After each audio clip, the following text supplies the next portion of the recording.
집에 가보면은 그릇이 많습니다. 성경에도 우리에게 말씀해 주고 계시지만 큰 집에는 그릇이 많은데 금으로 만들어진 금그릇도 있고 은으로 만들어진 은그릇도 있고 흙으로 만들어진 질그릇도 있고 나무로 만들어진 목그릇도 있고, 그런데 이 많은 그릇을 두 종류로 구분할 수 있어요. 천이 쓰임 받는 천한 그릇도 있고 귀히 쓰임 받는 귀한 그릇도 있다는 겁니다. 그러면서 그릇은 깨끗해야 된다. 우리 교인들이 하나님 앞에 이것 주시옵소서 저것 주시옵소서 많이들 기도하거든요. 그런데 문제가 뭐냐면은 하나님이 인색하신 것도 아니고 또 복을 주시지 않으려고 한 것도 아닌데 복을 못 받아요. 하나님에게 문제가 있다고 자꾸 생각하거든요. 아니에요. 여러분 자녀가 한여름에 목이 말라서 엄마 나한테 시원한 주스 한 잔 주세요. 그랬더니 엄마가 그래? 컵 가지고 와. 그래서 이 아이가 컵을 가지고 왔는데 엄마가 컵에 주스를 부려고 하다 보니까 컵 속에 죽은 파리가 한 마리 있어요. 여러분, 그럴 때 엄마가 아이가 달라고 한다고 죽은 파리가 있는 그 컵에다가 시원한 오렌지 주스를 부어주는 어머니 봤어요? 예? 오늘 저는 늘 설교할 적마다 숙제가 되고 고민이 되는 게 있어요. 그게 뭐냐면은 은혜를 받았다고 하면서도 전혀 은혜의 열매가 없는, 변화가 없는, 여러분 하나님에게 문제가 있는 게 아니에요. 나라고 하는 그릇인 내가 더러우면은 하나님께서 사랑하기 때문에 안 부어주시는 거예요. 인색해서가 아니에요. 나를 위해서 안 부어주시는 거예요. 그래서 늘 기도할 때 하나님 복을 주시옵소서 당연히 기도하지요. 그러나 그 전에 복을 받을 수 있는 사람이 되게 해주세요. 여러분, 물질이 복입니다. 하나님께서 우리에게 물질을 복으로 주셨어요. 그런데 물질의 다스림을 받게 되면은 복이 아니에요.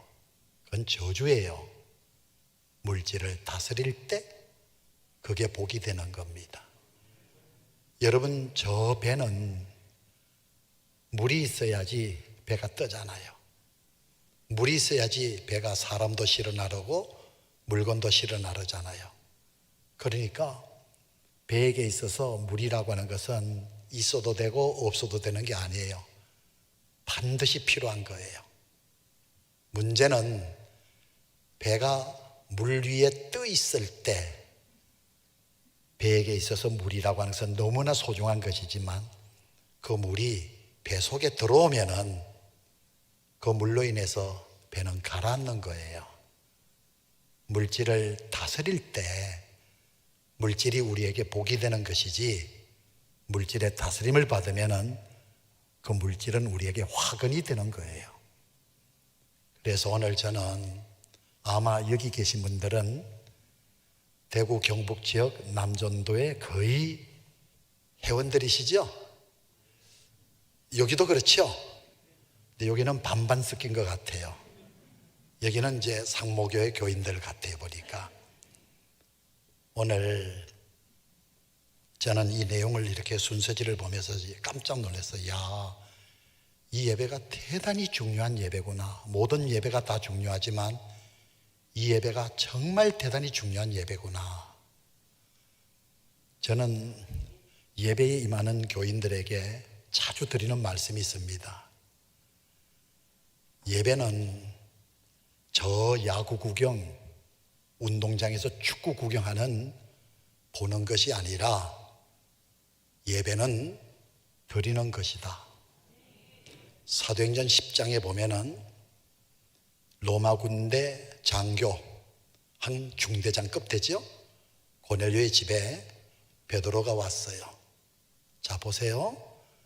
베드로가 고넬료가 베드로의 집에 오기 전에 고넬료가 한 일이 있어요. 굉장히 준비했어요. 그리고 아는 친구들, 사람들을 자기 집에 다 불러 모았어요. 다 불러 모았어요. 이 베드로가 오니까 고넬료가 큰절을 하면서 오셨으니 잘하셨습니다. 주께서 명하신 말씀을 듣고자 하여 우리가 다 누구 앞에? 하나님 앞에 있나이다. 예배자의 포지션은 하나님 앞입니다. 아마 오늘 예배드리는 우리 성도들, 지금 내 앞에 하나님이 계시고 내가 지금 하나님 앞에서 예배를 드린다, 이런 확실한 믿음을 가진 사람이라면 자세가 달라질 거예요. 하나님 앞에 지금 내가 서 있다, 하나님 앞에 예배 드린다, 지금 내 앞에 영이신 하나님이 내 앞에 계시다. 여러분 믿든 안 믿든 하나님은 여러분 앞에 계셔요. 이렇게 여러분 하나님이 내 앞에 계신다는 것을 믿고 예배 드리는 사람은요, 찬양을 불러도 부르는 자세가 다를 것이고 기도하는 자세가 달라질 거예요. 그래서 오늘 저는 그 먼 거리에서 온 이유는 주께서 명하신 말씀을 전가하기 위해서 왔습니다. 배목사 앞에 서 있지 마시고 오늘 여러분 다 하나님 앞에 서 있는 줄로 믿으시길 바랍니다. 그리고 오늘 말씀을 통해서 그릇된 내가 아무리 하나님이 부어줘도 왜 나는 다 새나가지? 그릇이 깨져서 그래요. 그 사람의 인격이 깨지고 그 사람의 믿음이 깨지고 그 사람의 사명이 깨져서 그래요. 하나님이 부어주시지 않아서가 아니에요. 깨져서 그래요. 그릇 꽂힐 생각을 하세요. 그릇 꽂히지 않고 주시옵소서 주시옵소서, 여러분 부어줘봤자 남는 거 하나 없어요. 왜 하나님이 부어주시지 않느냐? 더러워서 그래요. 더러워서 그래요. 죄 때문에 그래요. 회개해야죠. 그릇을 깨끗게 하면은 하나님이 부어주시는 거 잘 먹을 수 있고 잘 마실 수 있고 복이 되는 겁니다. 오늘 설교 제목이 생활신앙입니다.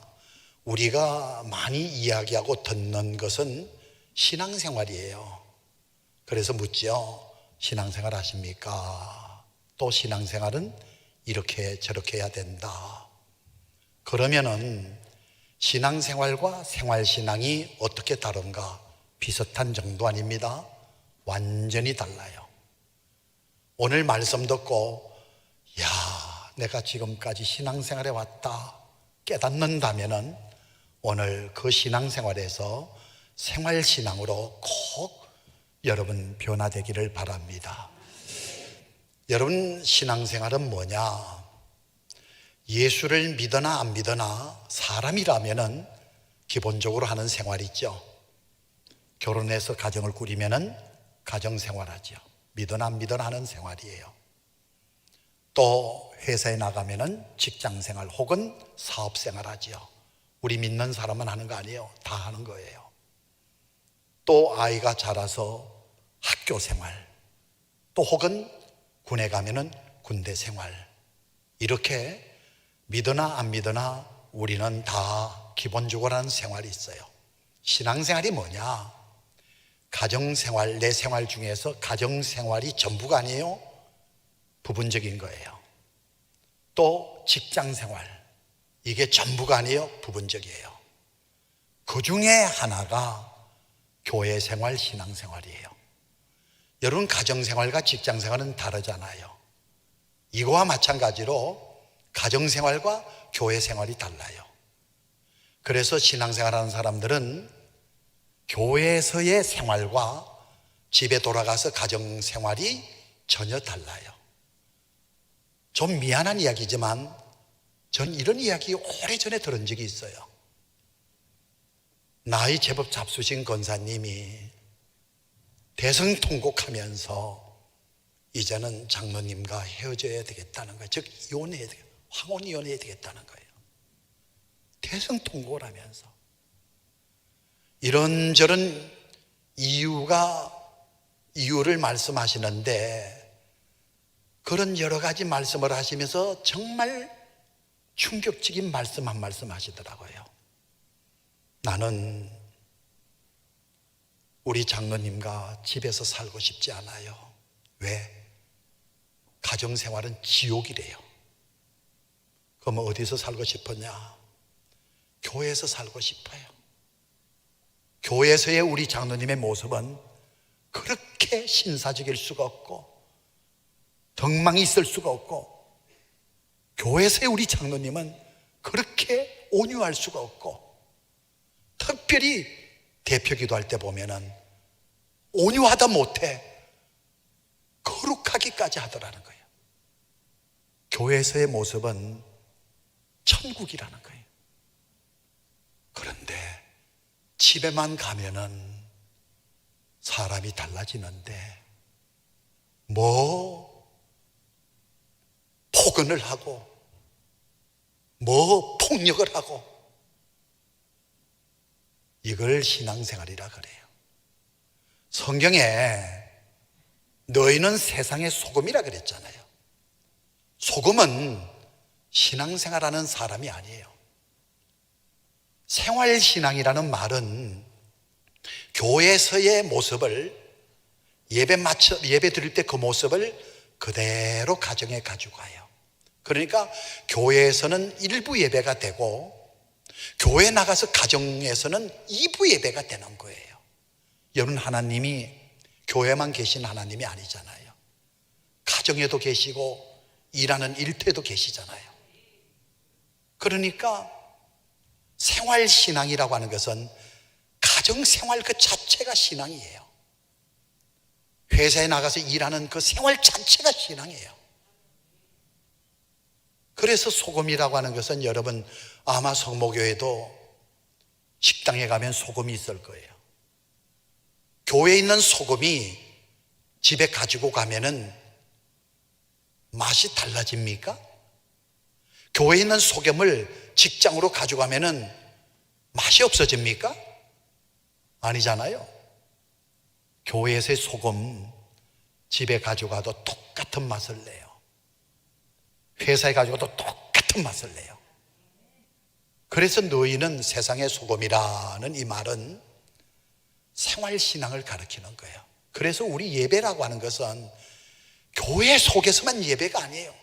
우리 생활, 모든 생활이 예배예요. 예배만 여러분 우리가 하나님이 임재하시고 그것만이 신앙이 아니라 이 말이에요. 그래서 오늘 이 생활신앙, 오늘 읽어드린 말씀에 보면은 요셉이라는 사람이 소개되고 있는데, 참 이 사람 괜찮은 사람이에요. 왜냐하면은 우리 신약 성경 마태, 마가, 누가, 요한복음에 다 소개되고 있어요. 여러분, 기록자 마태는 이 아리마대 요셉을 부자라, 아리마대 요셉 부자입니다. 부자예요. 또 마가는 이 아리마대 요셉을 존경받는 사람이라 돼 있어요. 믿는 사람에게나 믿지 않는 사람에게 존경받는 사람이라. 또 누가는 이 아리마대 요셉을 선하고 의로운 사람이라. 요한은 이 요셉을 공회의원이라 이렇게 그 직업을 소개하고 있어요. 그러니까 이 아리마대 요셉은 사회에서 존경받는 사람이고 또 아주 재력가예요. 부자고 그리고 아주 선하고 의로운 사람이면서 하나님의 나라를 기다리는 사람이요, 신앙적으로도 참 좋은 사람이에요. 그런데 이 사람의 직업이 공회의원이에요. 무슨 일이 벌어졌느냐 하면은, 여러분, 이 유대 나라의 공회의원 하게 되면은 유대 사회에서의, 유대 나라에서의 최고 권력 기관이 사내들인 공회입니다. 사내들인 공회. 이 사내들인 공회 속에는 72명의 우리 국회의원이 있듯이 공회의원이 있어요. 그럼 이 사내들인 공회가 뭐냐? 로마가 그 당시 많은 나라를 지배했잖아요. 이 나라 저 나라 많은 나라를 지배하다 보니까 그 지배한 나라를 다스리려고 하는데 효과적으로 다스리기 위해서 지금 지배하는 그 나라 자치적으로 모든 일을 결정하고 하도록 어느 정도 그 나라에게 자치권을 허용을 했어요.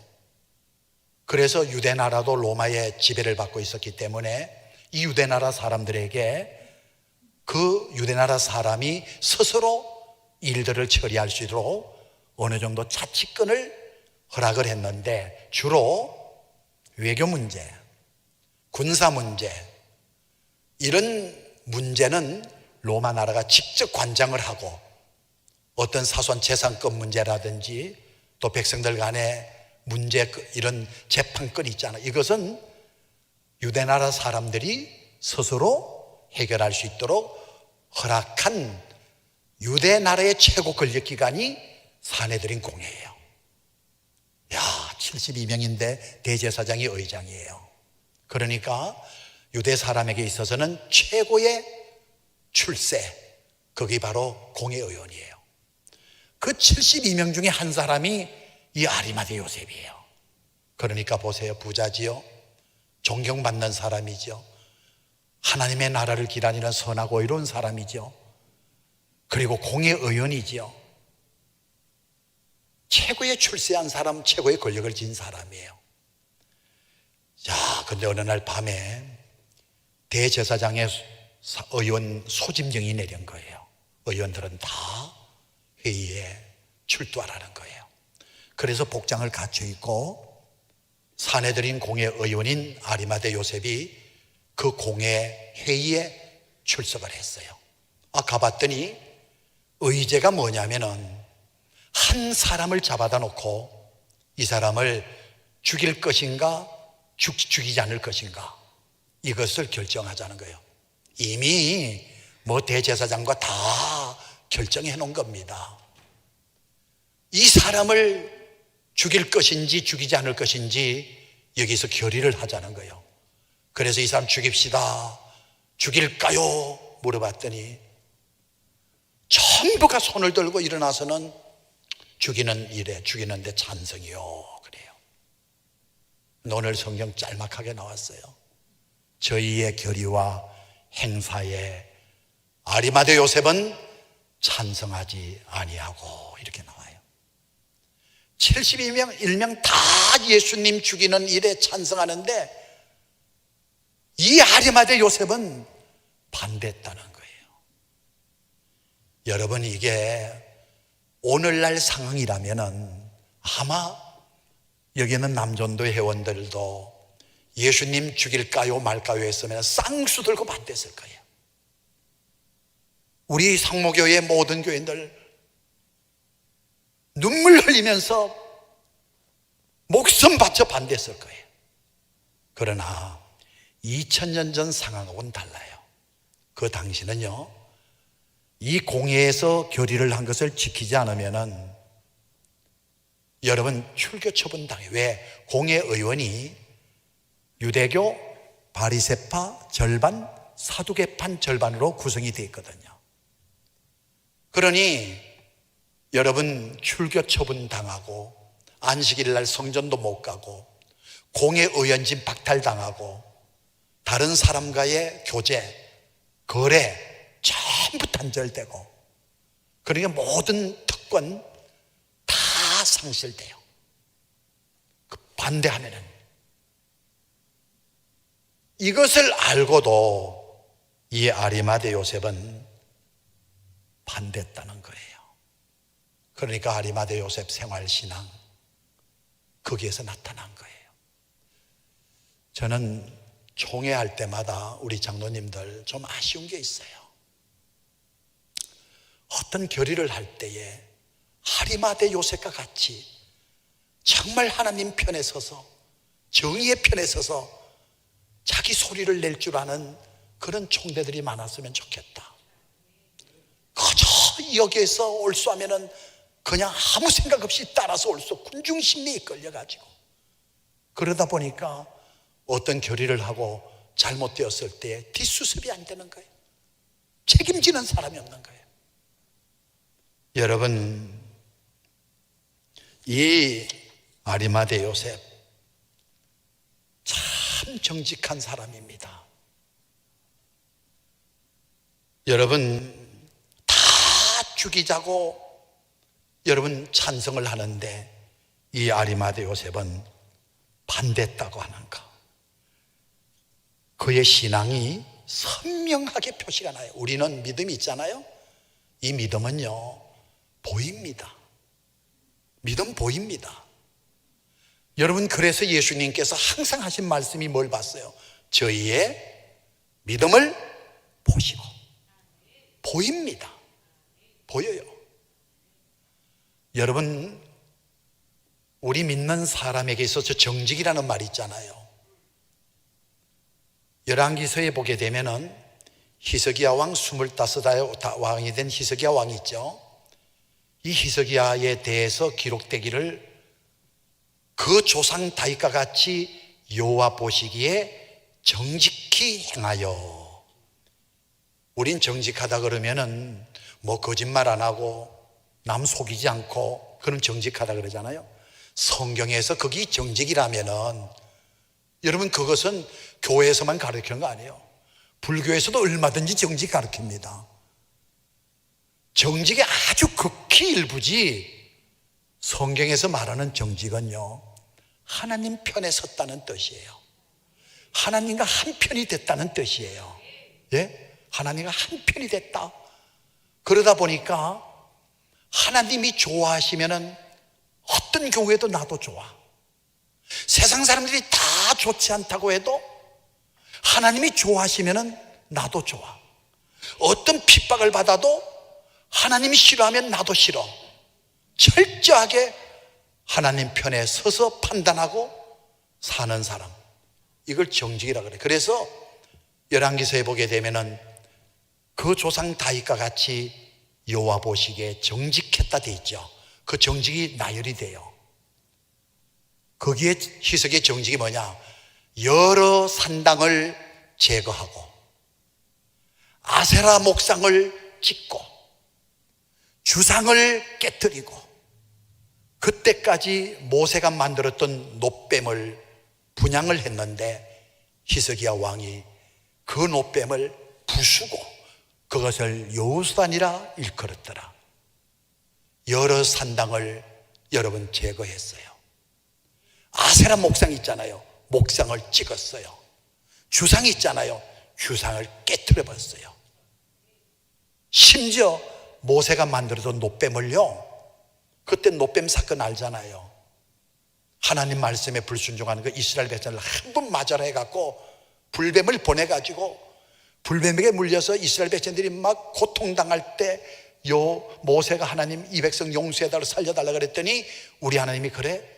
그러면 놋뱀을 만들어서 긴 장대 위에 달아매고 메어서 백성들에게 이것을 쳐다보는 사람들은 구원받는다. 그래서 만든 놋뱀 아니에요. 그런데 그 이후에 이 놋뱀을 분양했다는 말은 기도했다, 요즘으로 말하면 예배드렸다. 놋뱀. 여러분, 놋뱀이 예배 대상입니까? 오늘날로 말하면은 여러분, 십자가가 예배 대상입니까? 십자가에 달리신 예수님이 예배 대상이죠. 예? 여러분, 십자가, 그래서 우리 장로교 합동체 정말 개혁주의, 오직 성경. 그래서 뒤에 십자가 안 걸어요. 왜? 오해의 소지가 있으니까. 옛날에 보니까 어떤 할머니가 십자가 붙들고 엉엉 울더라고요. 십자가 바라보고. 여러분, 십자가의 종교인 건 맞아요. 십자가는 표시예요. 표시입니다. 예수 믿는 표시. 그래서 같은 값이면은 십자가 목걸이 달고 다니는 거 좋아요. 나는 예수 믿는 사람입니다. 나는 예수 믿어 구원받은 사람입니다. 표시예요. 그런데 그 십자가가 나를 보호해 주리라. 여러분, 십자가가 보호해 줍니까? 예수님이 우리를 보호해 주시는 것이죠. 주님께서 어떤 형상이든지 만들고 절하지 말고 숨기지 말라고 했다고요. 표시예요, 표시. 여러분, 정직이라고 하는 것은 바로 어떤 일을 할 때마다 하나님이 좋아하시는가, 하나님이 싫어하시는가, 기준이 하나님이에요. 예? 그래서 철저하게 하나님 편, 하나님과 하나가 되어서 살아가는 사람, 이 사람을 정직한 사람이라 그래요. 자, 그런데 이 아리마대 요셉이 여러분 예수님 편에 딱 섰잖아요. 예수님 편에. 여러분, 예수 없는 부자, 차라리 예수님 있는 가난함이 낫다는 거예요. 예수 없는 자기 출세, 차라리 예수님과 함께 출세기를 나는 포기하겠다는 거예요. 이렇게 철저하게 예수님 편에서 정직하게 사는 이 아리마대 요셉. 여러분, 표시가 나요. 구약에 나오는 다니엘의 세 친구 있잖아요. 사드락 메삭 아벳느고. 느부갓네살 왕이 두라라고 하는 평지에다가 자기가 꿈에서 본 그 신상을 만들어 놓고는 모든 방백들, 모든 관료들 전부 불러다가 악기가 연주되면은 전부 그 우상에게 절을 하라. 그 자리에 사드락 메삭 아벳느고가 있었다고요. 여러분, 그 자리에 바벨론 사람들이 주로 다 있었지만은 여러분, 사드락 메삭 아벳느고만 포로로 잡혀왔어요. 이스라엘에서. 다른 사람도 포로로 잡혀왔다고요. 아마 그 자리에 있었을 거예요. 악기가 연주되니까 전부 절을 하는데 딱 표시가 나요. 표시 납니다. 전부 엎드려 절을 하는데 사드락 메삭 아벳느고는 꼿꼿이 서 있는 거예요. 표시가 나요. 딱 표시 납니다. 여러분, 다니엘서 1장에 보면은 이 다니엘이 왕이 먹는 음식, 그가 마시는 포도주로 자기를 더럽히지 아니했다라는 말씀이 나와요. 다니엘은 먹는 문제로 자신의 믿음을 정확하게 보여주는 사람이에요.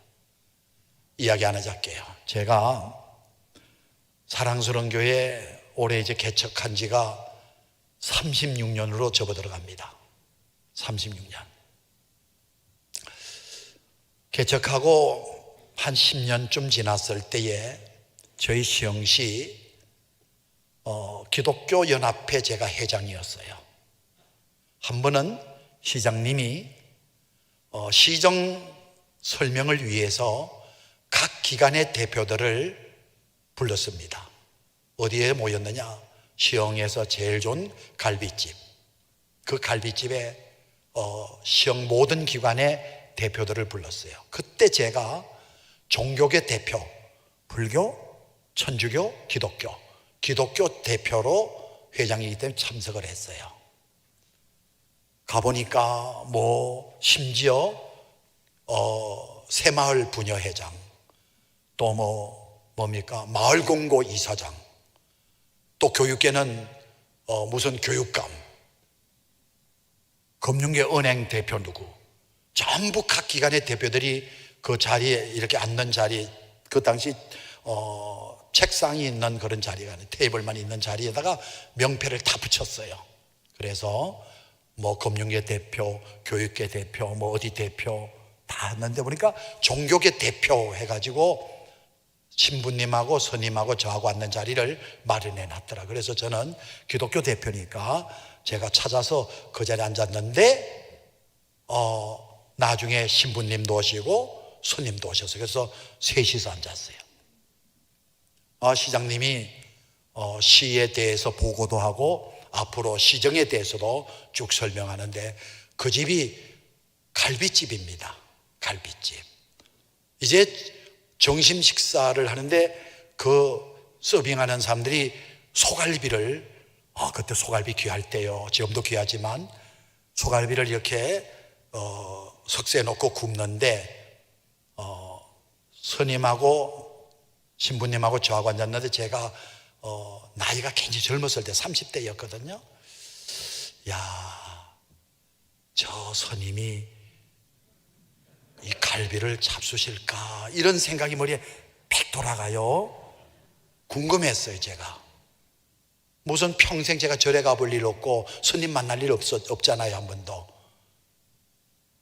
그리고 갈비를 굽는데, 이 갈비를 구웠는데 3인분이 세 사람이 3인분이 왔는데, 제가 거기서 본 게 뭐냐면은, 신부님이 그 씨앗이 맥주 있잖아요, 그거를 잘 마시더라고요. 우리는 상상도 할 수 없는 거 아니겠어요? 물론 가끔 가다가 이상한 것들이 한 잔씩 마셔가지고 하나님 영광 다 가는 경우들이 있는데, 신부님은 술 잘 마셔요. 술 잘 마시고 많이 먹는 사람은 밥을 못 먹어요. 손님이 그 청룡사 손님인데 서로 인사 나눠서 아는 겁니다. 고기를 안 먹더라니까. 안 먹고는 신부님 술 많이 마시니까 고기 잘 안 먹더라고요. 제가 정말 잘 먹었어요. 왜냐하면 난 술도 안 마시죠. 저는 소갈비 너무 좋았거든요. 그런데 스님은 싫어하고 신부님은 맥주 많이 마시다 보니까 한 잔 마시고 먹다 보니 나는 계속 먹으니까 정말 잘 먹었어요. 내가 거기서 배운 게 있어요. 스님을 보면서 진짜 스님이시네요. 왜? 스님 가운데 고기 먹는 땡중들이 많거든요. 가짜들이 많다고. 그거 먹는 거 보고도 이 사람이 진짜다, 가짜를 알 수 있더라고. 먹는 거 보고도 알 수 있더라고. 진짜 스님은 고기 안 먹더라고. 고기를 다 먹고 이제는 후식이 나오는데, 그 냉면 있잖아, 냉면 그 얼음 동동 띄운 냉면, 여름에 그 냉면에 보면 면 위에 오이채 썰은 거, 또 그 무 이렇게 절인 거, 그 위에 그 귀한 계란 삶은 거, 그 계란 삶은 밑에 두툼한 소고기 삶은 거. 스님이 그 냉면을 잡수실 때 고기를 이렇게 접어넣으시더니 저한테 스님이 그 청주 신부님한테는 그 말도 안 해요. 저한테, 제가 마주 앉았으니까, 목사님 결례가 안 된다면 이거 드려도 되겠습니까? 할렐루야, 이거 얼마나 감사해요. 감사잖아요, 그거. 그래서 그거 정말 그때 지금도 기억이 납니다. 잘 먹었거든요. 그런데 재미있는 건 있었어요. 그 냉면 그 국물이 고기 푹 삶은 뼈 푹 삶은 육수거든요. 그거는 한 방울도 남김없이 다 잡수시더라고요. 이거 보니까. 그래도 고기 안 먹더라고요. 그걸 보고는 제가 목사로서 이 스님은 진짜다. 왜? 고기 먹는 가짜 땡중들이 많으니까 진짜다. 근데 제가 거기서 하나 더 본 게 있어요. 새마을 금고 이사장님이 감리교 장로님입니다. 그분은 저를 아는지 몰라도 나는 그 장로님을 잘 알아요. 금융계 대표 자리에 앉았는데, 시장님이 그 당시 전부 맥주, 소주를 손에 들고는 그날 참석하신 분들에게 전부 따라드리더라고요. 그러면 시장님 감사합니다. 내가 가만히 봤어요. 저 장로님의 감리교 장로님이 과연 술을 마시나 안 마시나 하고 이렇게 안 보는 척하면서 또 아무리 척하면 또 장로님이, 시장님이 맥주를 따르게 받더라고요. 야, 받았어 저거. 받았네 저거. 그러더니 맥주를 상 밑에 집어넣고 칠성 사이다를 마시더라고요. 그래서 제가 그날 나갈 때 스님한테도 우리 장로님한테도 이랬다니까요. 표시가 납니다.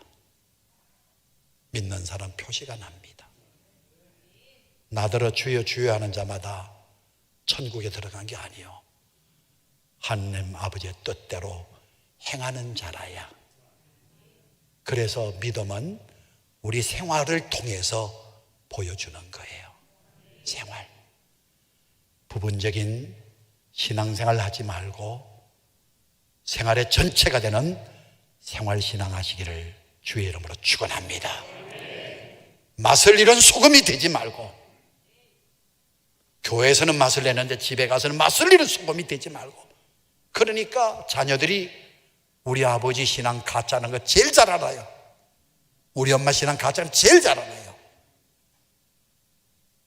가정에서, 교회에서 맛을 낸 소금이 집에 가도 그 맛을 내듯이 완벽하진 않다지만은 최선을 다해서 생활을 통해서 내 믿음을 보여줄 수 있는 생활신앙하는 부모님이 된다면은 그 신앙 아이들이 인정하고 아이들도 본받아 복된 자자손손이 될 줄로 믿습니다. 생활신앙하자. 마지막, 봉사하는 사람이에요.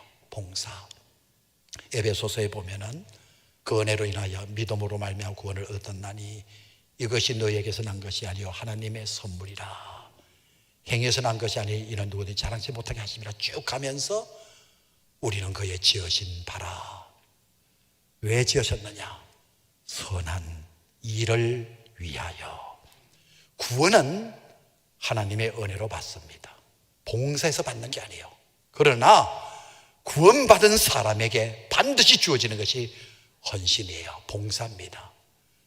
여러분, 출애굽기 20장 10계명장이잖아요. 하나님이 10계명을 누구에게 줬어요?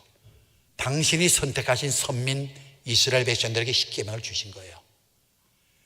계명을 지켜서 하나님의 백성이 된 것이 아니라 하나님이 선택하시고 하나님이 구원하신 하나님의 은혜로 구원받은 그 이스라엘 백성들에게 계명을 주신 거예요. 그래서 나를 사랑하고 내 계명을 지키는 자에게는 천대까지 은혜를 베풀겠다. 그러니까 그 은혜로 구원받은 우리들은 하나님이 주신 계명을 잘 지키며 살아야 되고, 그 계명을 잘 지키며 살 때에 여러분도 천대까지 이르러 자손이 복을 받게 되는 줄로 믿습니다. 우리 예수님이 십자가에 달려 돌아가셨을 때 제자들 다 도망갔어요. 다 흩어졌어요. 그런데 이 아리마대 요셉이 빌라도 찾아갑니다. 대단한 용기입니다. 예수님과 한편 된 사람이 뭘 두려워하겠어요? 예? 빌라도에 찾아갔어요. 예수님 시체 달라는 거예요. 예수님 시체 달라. 자기가 장사 치르겠다는 겁니다. 여러분, 봉사는요, 잘 들어보세요. 억지로라도 봉사하는 거 복이에요. 억지로라도. 정말 하기 싫어. 그런데도 억지로라도 봉사하는 거, 이거 복이에요. 그러나 억지로 하는 봉사보다도 자원해서 하는 봉사는 정말 더 큰 복이에요. 그러나 억지로 하는 것도 복이에요. 왜냐? 여러분, 어린아이 약을 먹일 때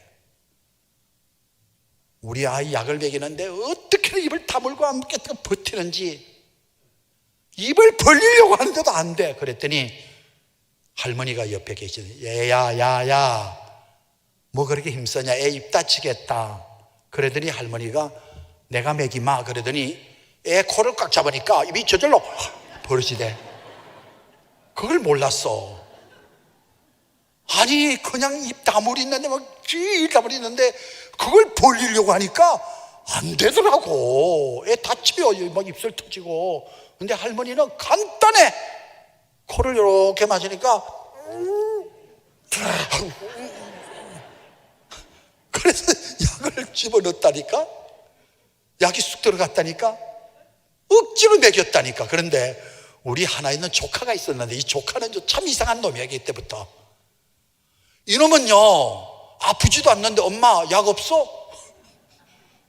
아니 약을요 자원해서 너 눈이 좀 따끈하다 그러면 엄마 나 약 먹어야 돼. 약 주세요. 약을 그렇게 잘 먹어. 약은요 잘 먹어도 억지로 먹어도 약발이 서요 안 서요? 서요. 스스로 먹어도 약발이 서고 억지로 먹어도 약발 서는 거예요. 봉사도 그래요. 자원해서 하는 것도 봉사, 복이 되지요. 억지로 하는 것도 복이 돼요. 여러분 성경에 보면은 억지로 봉사한 사람 하나 있어요. 구레네 시몬 알잖아요. 이 구레네 시몬이 예루살렘에 왔다가 예수님이 십자가에 못 박혀 죽으시는데 그 당시 악한 사형수들, 십자가형을 당하는 사람들은 자기가 달려 죽을 십자가를 자기가 지고 가잖아. 그래서 사람들이 대부분 알아요. 아, 이 사람 지금 죽으러 가는구나. 자기가 짊어지고 가는 그 십자가에 달려 죽을 사람이구나. 다 알아요. 그래서 구경꾼들이 많이 나왔다니까. 그때 구레네 시몬도 거기 구경하러 왔다니까. 그러다가 예수님이 자꾸 쓰러지니까 로마 군병이 구레네 시몬을 보고 야! 네가 대신 짊어지고 와. 그래서 구레네 시몬이 억지로 실었는데 십자가 지고 갔다니까. 그런데요 로마서 16장에 보면은 사도 바울이 로마 교인들에게 편지할 때 너희가 루포의 어머니에게 문안하라. 그 어머니가 내 어머니니라. 마가복음 15장에도 여러분 루포 구레네 시몬의 아들로 소개가 되고 있어요. 그런데 로마서에는 루포의 어머니 구레네 시몬의 아내 있잖아요. 어머니 아들로 나와요. 여러분 이 사람들이 아마 주경신학자들이 그렇게 설명을 해요. 구레네 시몬이 억지로 십자가 지고 갔다가 예수님 십자가에 달려 죽으시는 거 다 봤어요. 거기에서 이분이 하나님의 아들이시구나. 억지로 십자가 지고 갔다가 우리 예수님을 만난 거예요. 너무너무 여러분 감격했어요. 달라졌어요. 그래서 집에 돌아가서는 자기 아내에게 자기 자녀들에게 예수님을 전가하고 나중에 로마로 이사 와가지고 교회를 섬기는데 그렇게 충성을 다하며 섬겼다고 하는 그런 해석이 있습니다. 여러분 오늘 이 말씀에도 보게 되면요 이 아리마대 요셉이 빌라도에게 가가지고 시체를 달라고. 그런데 오늘 이 성경에 보게 되면은 여러분 50이제 아직 사람을 장산일이 없는 바위에 판 무덤에 넣어두니 옛날 성경에는 새 무덤이라 돼. 아니 무덤이 여러분 무슨 옷같이 새 옷 입고 헌 옷이 있습니까? 집같이 새 집 있고 헌 집이 있습니까? 무덤이? 근데 새 무덤이라고 돼 있어요. 그리고 오늘 이 성경에 보면은 바위에 판 무덤이라고 돼 있어요. 우린 땅을 파잖아요. 그런데 성경에 보게 되면은 아직 사람을 장산일이 없는 한 분도 장산일이 없는 바위에 판 무덤에 넣어두니 뭐냐 하면 우리는 사람이 죽으면 땅을 파잖아요. 땅을. 그리고 땅 속에 간을 넣고 땅을 묻잖아요. 그런데 유대 나라는 그렇지 않아요. 돈이 있는 사람 부자는요 큰 산에 바위 있잖아요. 바위 산 같은 바위 엄청난 바위 있잖아요. 그 바위를 옆으로 깨고 들어가요. 바위를 깨갖고 들어간다니까요. 그때 무슨 드릴 무슨 장비가 있었습니까? 전부 수작업이죠. 그리고 기구를 가지고 깨죠. 그러다 보니까 그 바위를 파고 그 단단한 바위를 깨가지고 거기에 무덤을 만들어요. 들어가는 입구는 크지 않아요. 그리고 그 입구에 돌로 문을 막을 수 있어요. 근데 들어가면은 깊이 들어가면은 넓습니다. 왜 무덤이 넓으냐? 한 사람만 그 돌무덤에 장사하는 게 아니라 할아버지가 돌아가시면 거기에 모시고, 아버지가 죽으면 또 거기에 모시고, 할머니 죽으면 할머니도 거기 모시고, 그러니까 모든 조상들이 다 그 무덤에 있는 거예요. 그런데 오늘 성경에 아무도 장살 일이 없는 무덤이라는 말은 할아버지 아버지 된 무덤이 아니에요. 아리마대 요셉이 자기가 들어갈 무덤, 새 무덤이 새 무덤. 여러분, 그 무덤 한두 달 돼서 만들어지는 거 아니에요. 돈 한두 푼으로 만들어지는 거 아니에요. 그 자신의 무덤을 바로 예수님에게 드렸다는 아리마대 요셉은요, 돈을 제대로 쓸 줄 아는 사람이에요. 돈도 바로 벌어야 되지만 돈을 바로 쓸 줄 알아야 돼요. 여러분, 말씀을 좀 이제 줄이도록 할게요. 저는 목회하는 목사인데 그분의 신앙을 우리가 측정할 때에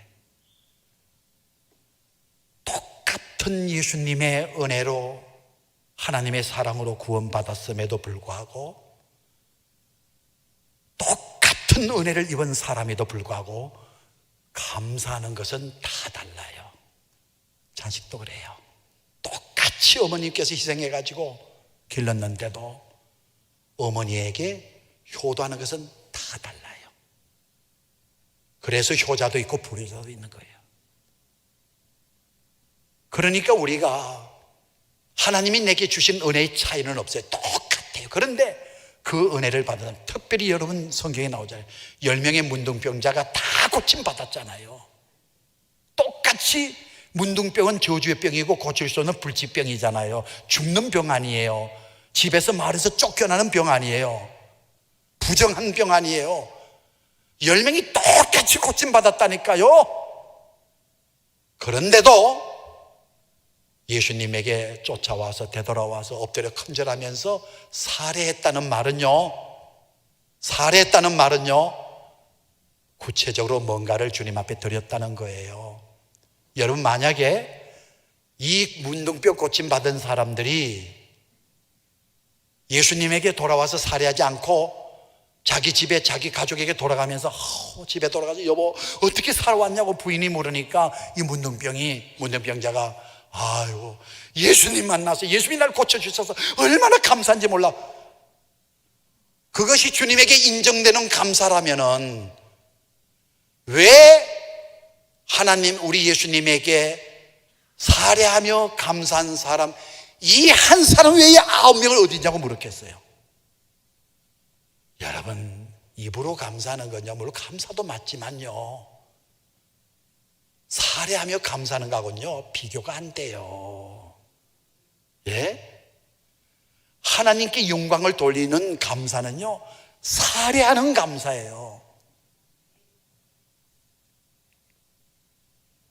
여러분, 하나님이 그렇게 귀하십니까? 우리 장로님들 하나님이 그렇게 소중하십니까? 우리 상목교회 우리 성도님들 주님이 그렇게 귀하십니까? 그렇게 소중하십니까? 그렇다면 보여주십시오. 보여주게 됩니다. 한번 청년의 집회를 할 때 주 예수보다 더 귀한 것은 없네 찬송이 있잖아요. 주 예수보다도 귀한 것은 없네. 주님보다 더 귀한 거 없다고 찬양을 했다고요. 청년들은 좀 분명한 걸 좋아하거든요. 그래서 물었어요. 정말 주님이 그렇게 귀하냐? 주님보다 귀한 것이 정말 이 세상에 없냐? 아멘! 청년들 주머니 속에 있는 돈보다도 주님이 더 귀하냐? 생각 달라. 아멘! 그러더라고요. 그렇다면은 최고는 아닐지라도 최선을 하라. 왜? 예수님이 한 번은 헌금 드리는 헌금기 앞에서 헌금 드리는 사람들을 보셨어요. 부자가 많은 액수를 헌금통에 넣습니다. 보이잖아요. 드리는 거 보이잖아요. 부자가 많이 넣었어요. 그래서 성경에 이 부자가 많이 넣었고 많이 넣었다고 되어 있어요. 그런데 조금 있다가 정말 가난한 과부 한 여자가 두렙돈을 드리는 것을 예수님이 보셨어요. 그런데 이 두렙돈은 이 여자에게 있어서, 부자는 그 많은 헌금이 많은 재산에서 일부지만 이 여자에게 있어서 두렙돈은 자기 생활의 전체다예요. 그때 예수님이, 성경에는 이 부자가 많이 넣었고 이렇게 돼 있어요. 그리고 예수님이 가난한 과부가 헌금을 할 때에 뭐라 그랬냐면은, 저 부자보다도 이 가난한 과부가 더 많이 넣었도다 돼 있어요. 아마 은행장에게 물어보면은 정신 나갔다 그랬을 거예요. 여러분, 많은 재산 속에서 1,000만 원을 드린 부자와 가난한 과부 2만 원을 드린 가난한 과부와 누가 더 많이 냈냐고 물었다면은, 열이면 열, 백이면 백 은행원들은 부자라 그랬을 거예요. 여러분, 1,000만 원하고 2만 원이 어떻게 비교가 돼요? 그런데 예수님은 1,000만 원 드린 저 가난한 부자보다도 두렙도 드린 2만 원 드린 이 가난한 과부가 더 많이 넣었다 그랬다고요. 기준이 뭐예요? 부자를 보고 많이 넣었다는 기준은 최고의 기준이에요. 최고. 가난한 과부의 두렙돈 드린 것을 많이 넣었다는 예수님의 기준은 최선의 기준이에요. 그래서 하나님 앞에 제물 바칠 때도 넉넉한 사람은 소를 바칠 수가 있고 그보다 못한 양을 바칠 수도 있지만, 가난한 사람들은 비둘기를 바칠 수 있었잖아요. 부자가 많은 재산 중에서 1,000만 원 바치고 가난한 과부 2만 원 바쳤을 때 최고의 기준으로 보면은 부자가 많이 넣었지만, 누가 100% 최선을 했느냐? 최선의 기준으로 보면은 가난한 과부예요. 최선을 원하세요. 주님 중심 보시는 주님이세요. 사람이 보는 것하고 예수님 보는 것 다릅니다. 이 시간 말입니다. 이 시간에, 이 시간입니다. 지금 예배드리는 저와 여러분을 가르치는 거예요. 하나님이 이곳에 우리 예배를 바치는 이곳에 임재하여 계실 때, 각 사람을 주님께서 보실 때 외모를 보시지 않아요. 중심 보시는 하나님. 사람은 자꾸 외모를 봅니다. 그 사람이 연조를 보고, 그 사람이 얼마나 배웠느냐, 잘생겼냐, 키가 얼마나 크냐, 이런 거 보는데, 우리 주님은 중심을 보시는데, 그 중심이 뭐냐? 너가 최선을 다하느냐? 최선을 다. 그래서 우리 청년들한테 제가 이 설교를 하면서 헌금하자 그랬어요. 청년에게 우린 그대로 이야기합니다. 아마 주머니 속에 1,000원짜리 있을 거다. 지금 주머니 속에 10,000원짜리 있을 거다. 지금 주머니 속에 5만 원짜리 있을 것이다. 혹은 수표도 있었을 거다. 5만 원짜리 있음에도 불구하고 주님이 주신 은혜에 감사해서 10,000원짜리 드린다면은 주님 귀하다고 말하지 말아라. 주님을 귀하다고 하는 것은 너의 주머니가 증거한다. 맞습니다. 틀린 말이 아닙니다. 저는 오늘 무슨 부흥회하는 것도 아니고 그냥 달려와서 1시간 말씀드리는데 막 마음이 뜨거워요. 우리 남전도의 여러분들이 필리핀에 교회를 세운다고 하는 거, 세상에 살면서 내가 드린 물질이 교회를 세우는 데 사용된다. 그 교회에서 수많은 영혼들이 구원받을 것이고 주님 앞에 예배 드릴 것이고 또 그 교회를 통해서 교회가 만들어질 것이고, 여러분 이 세상에 살면서 좋은 일 많지만 하나님의 교회를 세우는 일만큼 좋은 일은 없어요.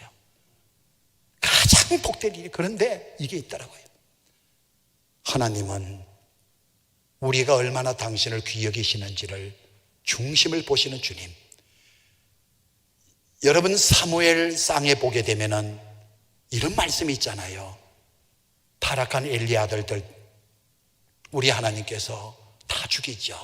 엘리 아들 혼입이 나서 다 죽어요. 그러면 하시는 말씀이, 나를 존중히 여기는 그를 나도 그를 존중히 여기고, 하나님을 존중히 여기면 그 하나님이 그 존중하는 사람을 존중히 여긴다는 거예요. 나를 멸시하는 자를 내가 경멸하리라. 여러분 저는 그렇습니다. 물질이 가장 정확한 하나님을 얼마나 사랑하시는가 보여주는 가장 확실한 증표입니다. 오늘 주님 귀하다고 고백하는 성도들이요, 오늘 교회 세우는 일에 그냥 지나쳐 버리지 말고 여러분에게 있는 가장 소중한 것을 드림이 주님 소중하게 여기는 겁니다. 우리의 남존대 흔들부터 없어야 됩니다. 정말 주님을 가장 소중히 여긴다면 내게 있는 것 중에서 차선이 아니라 가장 흔드는 게 아니라 주님, 내게 있는 것 중에서 가장 소중한 것을 주님 앞에 바칩니다. 이것이 바로 주님을 귀히 여기는 신앙 고백입니다. 말씀 맺습니다. 우리의 신앙은 좋은 나무는 좋은 열매를 맺고 못된 나무가 나쁜 열매를 맺듯이 그 열매를 보아서 그 나무를 알 수 있습니다. 우리의 믿음은 생활을 보아서 알 수 있습니다. 이제는 신앙생활에서 벗어나서 생활신앙하도록 힘쓰십시오. 여러분을 통해서 가정이 변화되고 하는 일터가 변화될 줄로 믿습니다. 이제는 주님 앞에 아리마대 요셉과 같이 최선을 다해서 봉사하십시오. 주님을 가장 귀히 여긴다면 나의 가장 소중한 것을 주님을 위해서 드리십시오. 특별히 오늘 남존대 교회를 세우는 일에 절대 구경꾼 되지 맙시다. 주님을 가볍게 여기면서 가장 귀하게 여긴다고 내 스스로를 속이지 맙시다. 주님을 가장 귀하게 여기는 그런 헌신의 시간이 되어서 오늘 주님과의 만남이 이루어지고 주님으로 인해서 인정받고 복받아 돌아가는 모든 성도들 되기를 주의 이름으로 축원합니다.